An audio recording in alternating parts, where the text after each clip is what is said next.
This program is brought to you by the Media Liberty Alliance Foundation in cooperation with OBBM Network TV, bringing citizen-led, creative local media to the forefront of local communities to foster a greater understanding of constitutional liberty and appreciation of what makes us truly free, starting with you and me.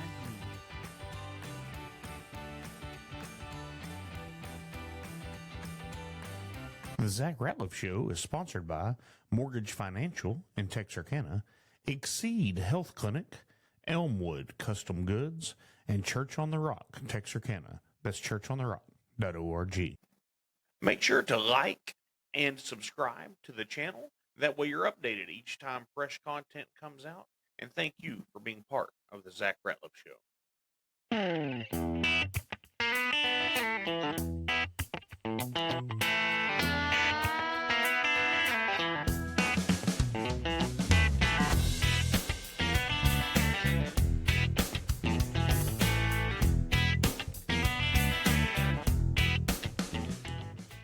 And welcome to the Zach Ratliff Show. I'm Zach. This is Josh Bray. Josh, thanks for coming in, man. I appreciate it. Appreciate you having me today. Yeah, no, glad to have you.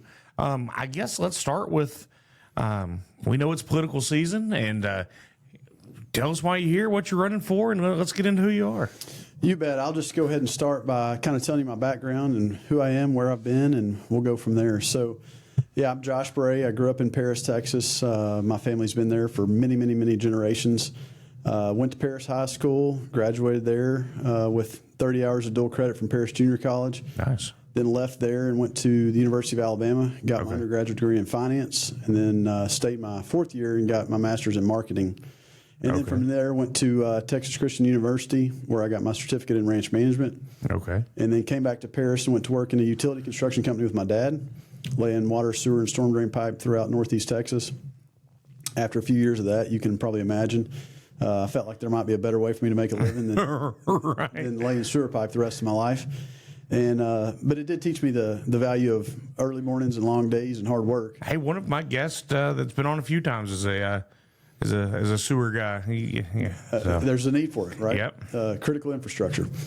So came after finishing my work there in the utility world, I opened a company called Sanitation Solutions. Okay. We provided trash service throughout Northeast Texas. Oh. Built that company from 0 employees to 150 over a 14-year period. And we served basically 65 cities throughout Northeast Texas, from basically the edges of Texarkana over to Tyler, over to Sherman. Okay. That's a good reach. Yeah, had a landfill in Blossom and a couple of transfer stations where we would dump the trash into bigger vehicles and then haul that back to our landfill. Okay. And so all through that time, served on various boards throughout the region, from the Guarantee Bank and Trust Board to more philanthropic work like the Boys and Girls Club. I'm the chairman currently of Paris Regional Health, which is a hospital there in Paris, and then chairman of our Paris Economic Development Corporation there in Paris. And then I currently serve on the Paris Junior College Board as well as the Paris Junior College Foundation Board. Okay. So lots of philanthropic work, and just want to continue doing that, except on a little wider range here in the district. Okay. Well, so, man, in that married family. So, yes, appreciate you asking that. Yeah. Probably a pretty good oversight. I'll get corrected by my wife for that. They have a way. That's right. I have a wife, Beth. We've been married for a little over 20 years. We have two girls, a 13-year-old named Aniston and a 9-year-old named Anley. Okay.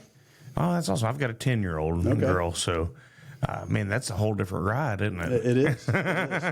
We're blessed. Yeah, that's awesome. Well, so business career, which I'm a business guy, have a couple businesses and enjoy doing that. Grew up in, dad's an entrepreneur, grew up in family business and that way of life. If you want it, you got to go get it. You got to do it yourself. And that just kind of that mindset, which I didn't realize till later in life is a different mindset from the rest of the world. It's it comes with a whole lot more stress than a lot of jobs, but it comes oftentimes with freedom and opportunity. And I mean, there's no greater opportunity than owning your own business, and I've been blessed with that. And I, like you, have other businesses that I've started, and definitely have an entrepreneurial itch. Yeah. But yet, I just haven't found an opportunity since selling my last company that was really scalable. And then this kind of showed up, and I thought, man, this is a great opportunity to go and serve on a bigger level. Okay, and so that was kind of my next question. So from being on the board at Guarantee, which Guarantee's grown leaps and bounds. I did 10 years in bank management. Okay. So Guarantee, I mean, from where they started, wherever, but I mean, they've grown tremendously, right? Tremendously. Yeah. Yes. And so to have been a part of that, that's a feather in the cap, I would think. A lot of great people there, a lot of great employees, a lot of great people on that board.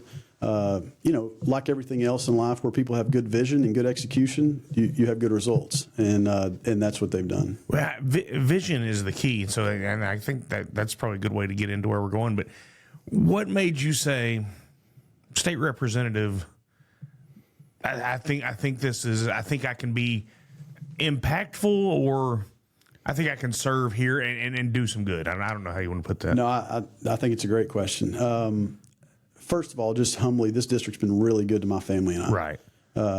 We've had the opportunity to serve in 65 cities, and if you look at solid waste as a percentage of most cities' revenue, it's probably the biggest expense out of that revenue. And so we've been blessed to be able to do that in a bunch of these municipalities. And, as working with them, you see the challenges that they're faced with. Then you go to those other boards and you look at rural health and the challenges that exist in rural health. You look at the K through 12 and the junior colleges and the colleges that exist in our district. And there's just a lot of opportunity to help the people, put us in a better position for them to succeed and have quality of life. Right. And you look at the economic development board work that I've done, and without jobs, we have nothing. Yeah, that's absolutely right. And so my time there at the EDC, we've been very fortunate. We've seen $500 million in new investment there. Right. Created somewhere around 1,800 jobs. Okay. And so, for me, it's about communities having quality health care, quality education, and quality jobs. Right. Which ultimately lead, as you can imagine, to quality life. Well, because Texas is growing, and I don't see that. I sell real estate, and so I don't see that slow. It has slowed, but I don't see it stopping. And I see as the economy, I think the economy's about to pay. Even I watched interest rates today. They dropped from the $200 million buy down that Trump did earlier in the week.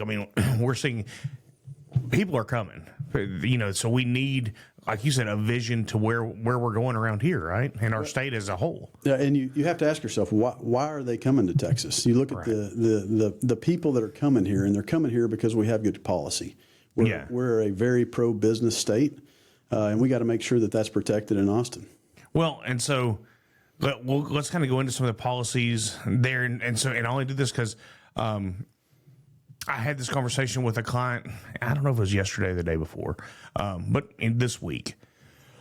Excuse me. And they're paying currently in Texas $30,000 a year in property tax. Their little farm isn't quite 10 acres, but then they have other pieces of property that they have businesses on, and so it doesn't all tie together.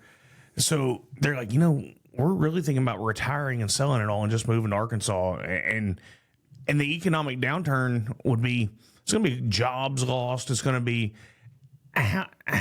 so property tax is what's big on my mind, because one, I have to try to get people into houses and stuff they can afford all the time.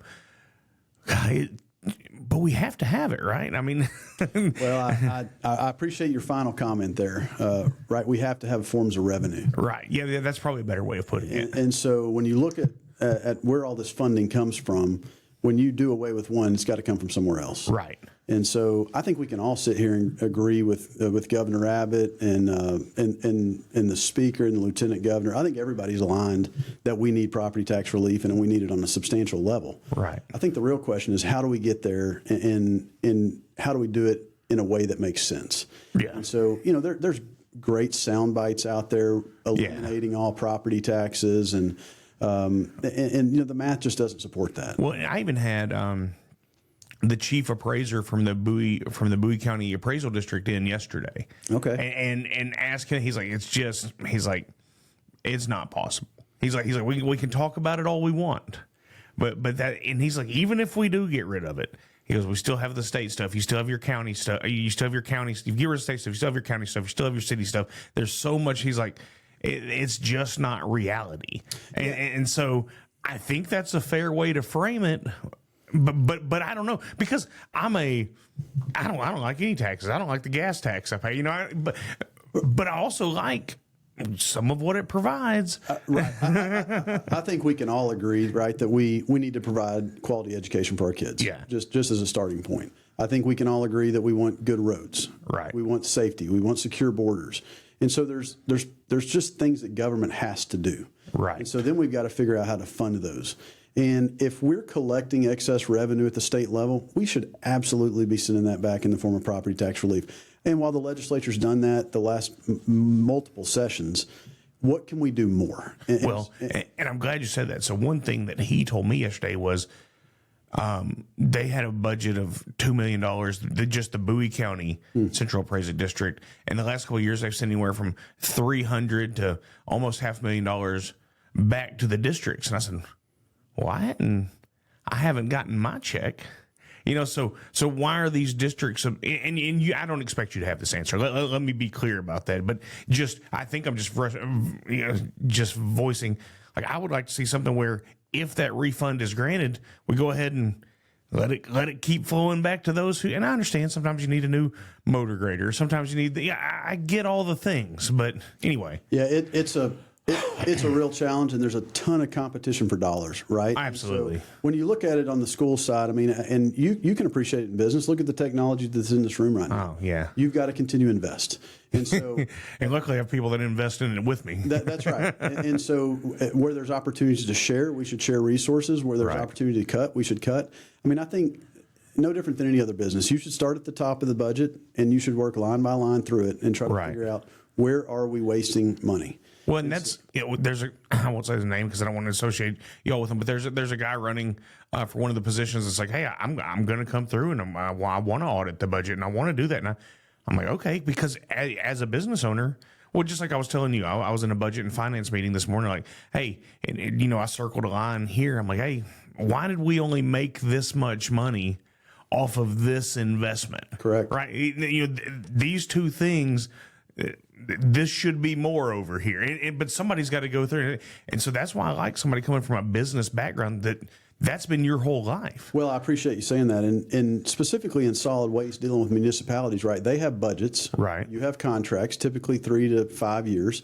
And those contracts are typically tied to some form of inflationary index. Right. Typically CPI. There were years that we got 1%, 2%, 3% CPI. Uh-huh. Well, you and I, over the last 20 years, there have been very few years your expenses haven't gone up at a more accelerated rate than that. That's so exactly you're right. either looking at margin compression, Yep. or you're looking at how do we manage the middle. And when I talk Right. about the middle, we're talking about the expense side of it, right? Yep. Because you can't change the revenue when you're capped with revenue caps, Right. like the CPI.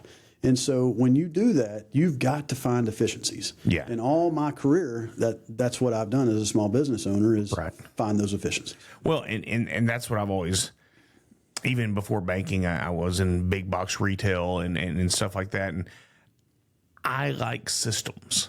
I like systems because you can know if you're watching it, you can know if the system's failing.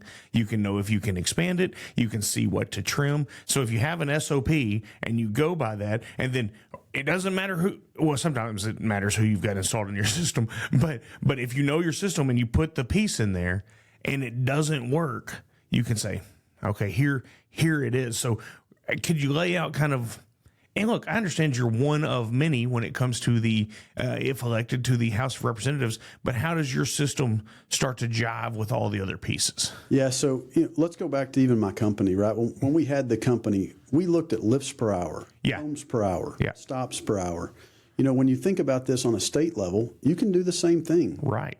Systems. What are we spending to house an inmate in the state? Mm-hmm. And what is that? What does that change? What does that look like over time? I feel like I had this answer because I was at a meeting that Judge Tidwell was, and it's like $48 a day. Maybe it's $48,000 a day for Bowie County just here for our jail or something. I mean, it was like, oh, that's amazing. Right. That's a lot. And so you start breaking that down.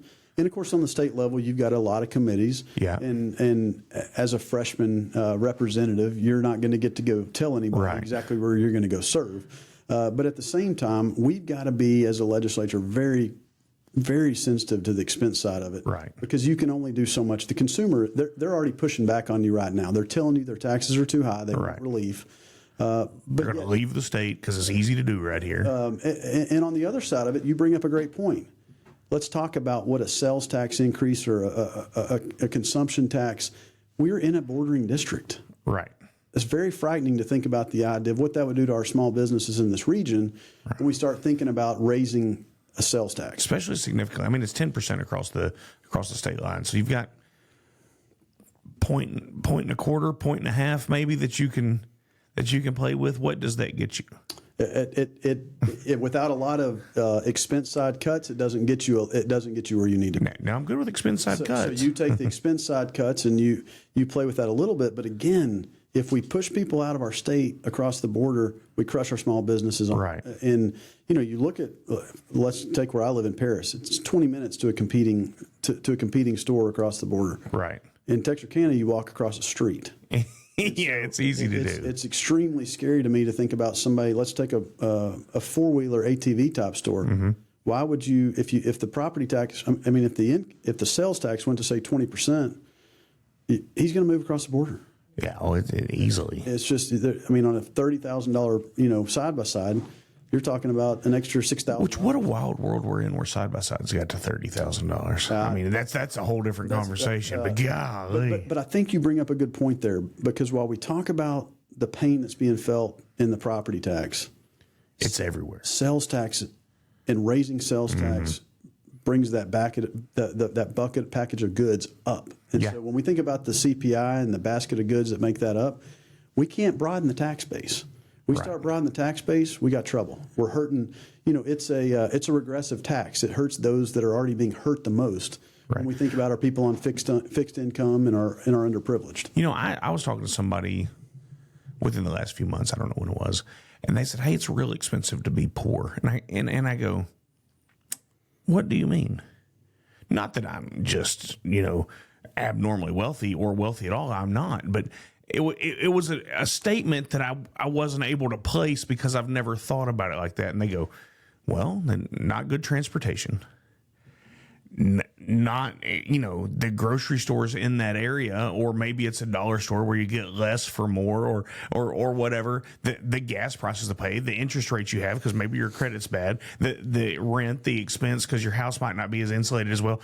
And then by the time they laid it out, I was like, man, that's a concept that, I can honestly say I had never contemplated. Well, when you look at the portion of their disposable income that they're having to spend just to survive, there's very little left to live.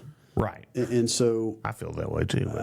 I understand. At the end of the day, that's where you're seeing some of the exemptions put in place. Right. So that those that have a less valued home don't get penalized quite like those that have more valuable homes. Yeah. No, I like it. Well, so let me ask you this. I don't consider myself way conservative, but then when I talk to my friends who are liberals, they're like, "You're way conservative." So I'm like, all right, fair enough. So my problem with representatives, my problem with the Republican Party, and I vote Republican 99% of the time, right, is there are people, and you can even look at it nationally or whatever, that are only with us the people, when we don't need them. Like, oh, this is going to pass. I'm going to make this. I don't have to make a hard stand. One thing I respected about Gary Van Dever was when I was on the radio, he came in and I don't even remember the issue. And I was like, I don't think we should vote for it. He's like, "I'm voting for it. This is what I'm going to do." And we did not see eye to eye on it. And I said, "Well, when you do, however it goes, come back in here." And so, I don't know, maybe it was the end of that session or a few months later, he came in. He's like, "All right, let's talk about it." Okay, I can respect someone that will make it doesn't necessarily have to be what everybody wants to be, but stand on your vote. But also, I do want someone that like the Republican Party Texas, these are the RPT planks. This is what we're going to do. This is where we're going to go. Like, that's going to carry that out, because I'm for a more conservative legislature. So just how do you view all that? I know that's a lot, but how do you view all of that? Yeah, I think you're hitting some really good points that we need to talk about, so that people truly know who I am. Right? Yeah. There's some real fundamental values as Christians and as conservatives. Right. I appreciate that you brought up Christian. And when you think about those, right? Those are, look. We have to protect life. Yeah. That's as basic as it gets. It's an easy one. We've got to protect landowners. We're not looking for the metropolitan overreach. And while look, especially where you are with Marvin Nichols. Correct. Correct. While Texas may have a water problem, we don't have one in District 1. It's not ours. And so to move the problem out of the Metroplex and it become our problem is not the answer. Right. Then you get in. I mean, we're going to protect our guns. That's just as fundamental as it gets in Texas. Yeah. And so, those basic things is what I like to call them. They're just things we have to protect. Right. When you start talking about the political side of it and the parties and all that, it gets inside baseball sometimes. It does. And at the end of the day, this district is who's electing you. And you need to go to Austin and represent this district. Yeah. And so you will always see that my heart is for the people in this district. Right. That's what it's about. But again, those decisions ultimately have to be driven by who you are as a person.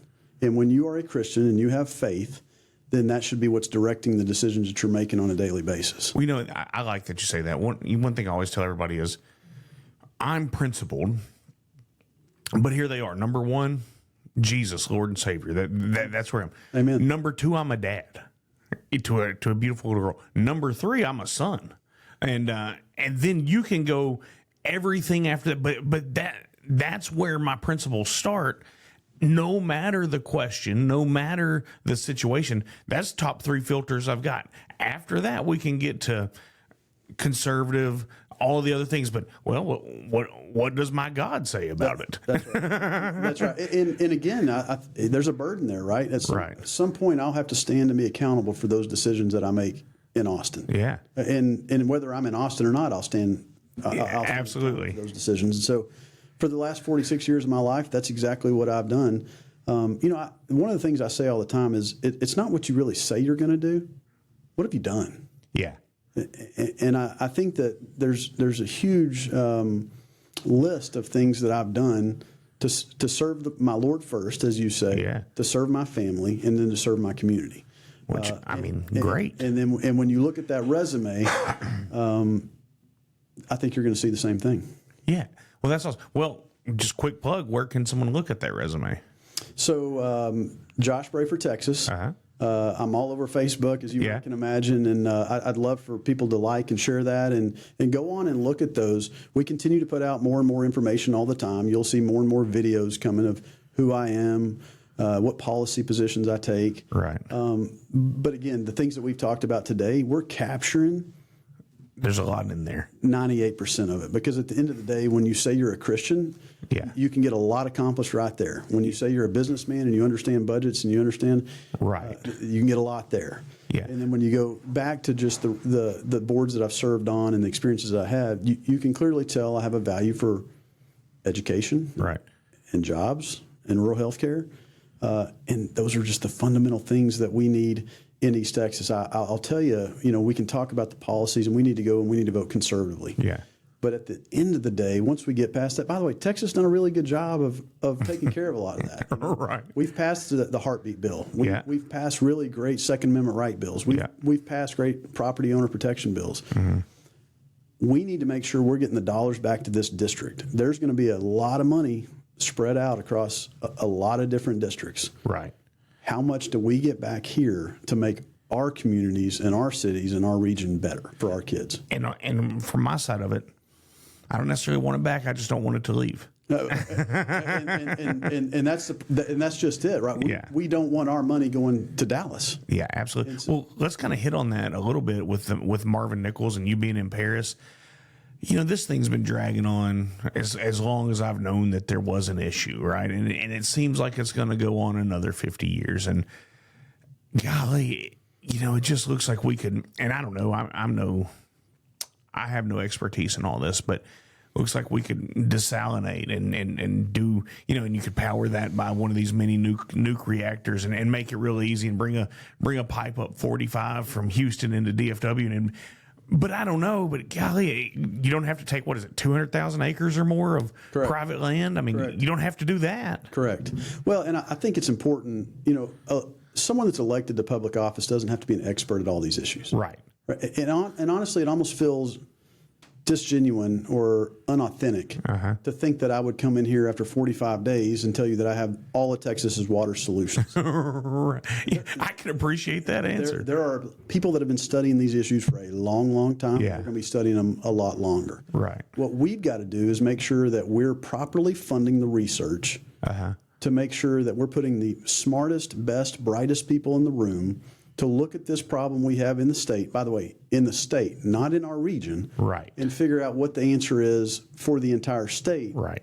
not at the expense of East Texas. Yeah. And so all through life in business, look, I'm not a forensic accountant. I'm not when I permitted my landfill, I'm not a landfill engineer. Right. You go find those people and you put them in the room and you let them do the research and the study. Right. And then you come back and you make an educated decision based on the information you're given. I mean, because that's how you do it in business. That's how you approach whatever. Hey, we're going to open this company. Here's the idea. Let's go research that. Let's go look at that. What's the ROI on that set of whatever you're doing? And if it doesn't work, then you don't do it. Correct.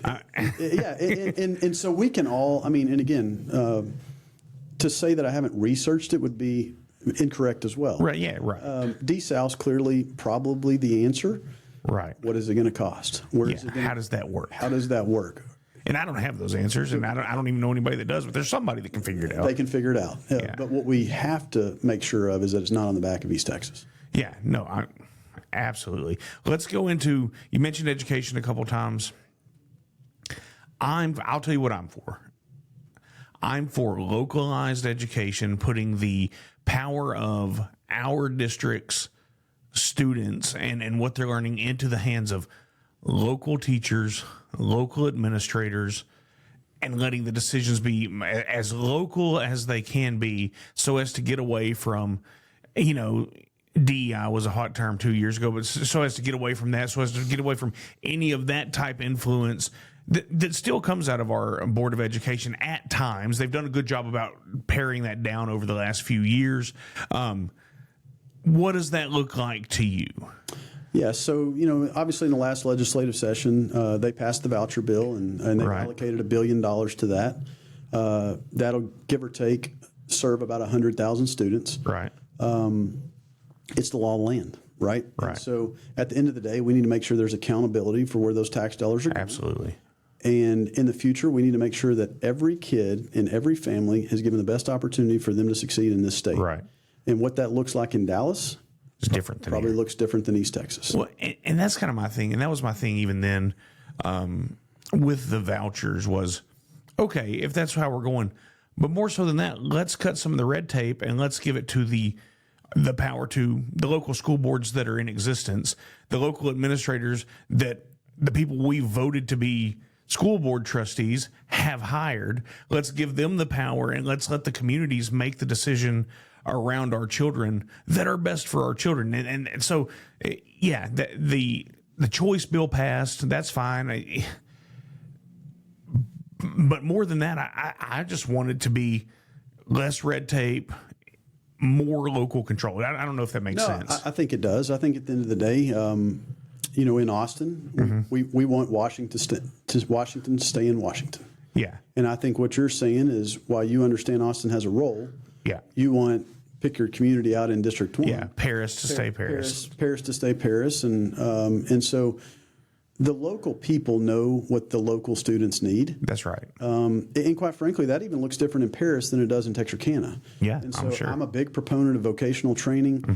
We've done a really good job, I think, in some of the community colleges, Texarkana College, as well as Paris Junior College, Yeah. trying to match education to the employer's needs. Right. And so who am I in Austin to dictate what they teach at Texarkana College Right. versus Paris Junior College? Right. And so, and there's even K through 12 schools that may need a more agricultural type background in some of our rural communities, and maybe some of our inner city schools need something different. Yeah, and I'm even for, and I know here in Texarkana area that they have it, but I'm for heavy vocational, as much as you can get, because I think that, look, there plumbers out there make a good living, welders out there make a good living, hairstylists out there make a good living. There are good living. I'm not saying that, I'm just saying there are good livings to be had through skilled workforce, right? Absolutely. I mean, if you want to look at the quickest way to become a millionaire,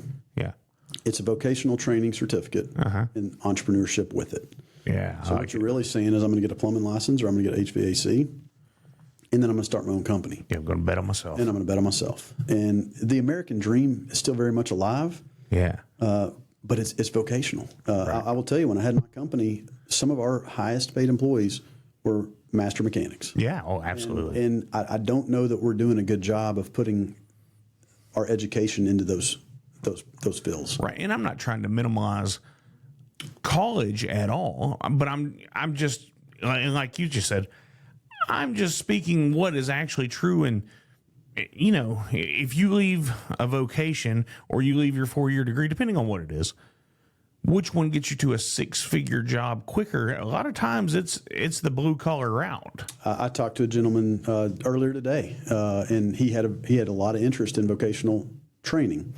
vocational education. In fact, he told me his grandson was a lineman and he was making low to mid hundreds. Yeah, not football. Not football. He would be making millions. Yeah, that's right. But low to mid hundreds straight out. And he said, I'm just in shock that more people aren't going that route.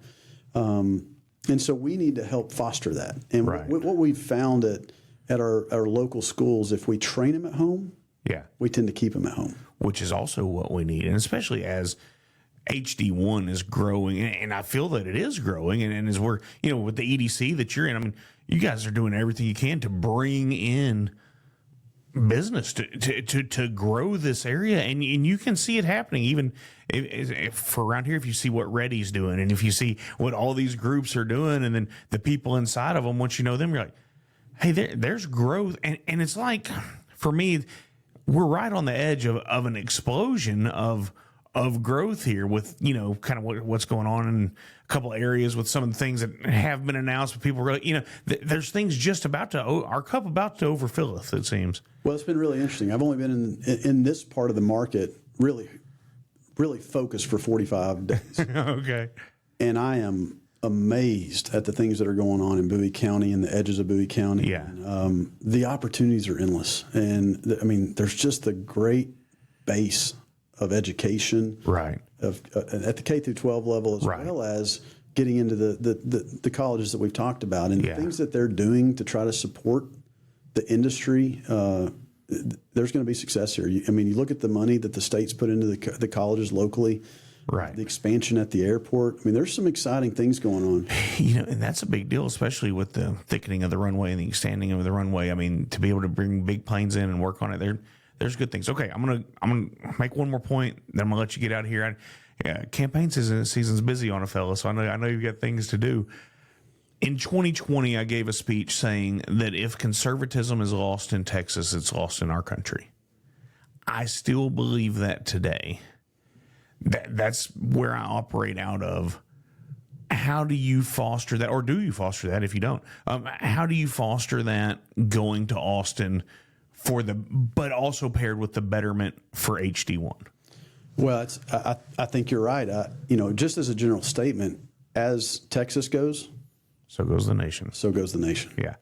And man, what a great burden to know that you're in the state that has the most influence on America. As far as textbooks, wherever you want to go. So, depending on what survey you look at, we're the 7th, 8th biggest economy in the country. Yeah. So we are the economic engine for America. Absolutely. We need to make sure that our policies align with our conservative values. Right. And as long as we defend that, and we fund our schools properly, and we create the jobs, and we don't have the red tape that some of these other states have, why do you think that we've seen the inflow of people to Texas? It's not because we're doing everything wrong. There's a reason that people They're fleeing the other places that are. They are fleeing states that have bad business policy. They're fleeing states that have liberal cultural issues. Right. Don't bring those liberal issues to Texas. And so legislatively, we've got to defend against those things. Yeah. And I think so that's right. I think we're in a really good place. While clearly we talked about the property tax relief, we need to do some things. Yeah. But we got to be really sensitive and really thoughtful that we don't mess anything up either. And I feel like that. I feel like that's accurate. And so at the end of the day, let's give relief. Let's be thoughtful about how we do it. And let's continue to be the greatest state to do business and raise a family. I think we end on that. I think that's good. All right. Thanks, everybody. I hope God blesses each and every one of you. Josh, thanks for being here. Thanks.